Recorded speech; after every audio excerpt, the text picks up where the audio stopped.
നമ്മൾ പലപ്പോഴും ചോദിക്കാറ് നിനക്ക് ബോധം ഉണ്ടോ എന്ന് ചോദിക്കുന്നു അല്ലെ.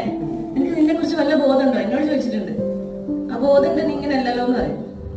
അപ്പൊ ആ ഒരു ബോധം, അതാണ് സ്വ അവബോധം അല്ലെങ്കിൽ സെൽഫ് അവയർനെസ് എന്ന് പറയുന്നത്. ഞാൻ എന്താണ്, നമുക്ക് സ്വന്തമായിട്ട് ഉള്ളതെന്ന് പറയാനുള്ള എന്താണുള്ളത്? നമുക്ക് ഈ ലോകത്ത് നമുക്ക് സ്വന്തം, എന്റെ സ്വന്തം എന്ന് പറയാനുള്ളത് എന്തൊക്കെയുള്ളത്? എന്താ ഉള്ളത്? യെസ്, വേറെ എന്റെ സ്വന്തം എന്ന് പറയാൻ പറ്റുന്ന എന്താ ഉള്ളത്? സോള് മാത്രമാണോ? നമുക്ക് നമ്മുടെ സ്വന്തം എന്ന് പറയാനുള്ളത് ഈ ഒരു ശരീരവും ഈ ഒരു നിമിഷവും. ഇത് രണ്ടുമാണ് നമുക്ക് നമ്മുടെ സ്വന്തം എന്ന് പറയാൻ പറ്റുന്നൊരു കാര്യമില്ല. ബാക്കിയെല്ലാം നമ്മളിവിടെ ഉണ്ടാക്കുന്ന എന്താ പറയുക, സമ്പത്തായിക്കോട്ടെ, വീടായി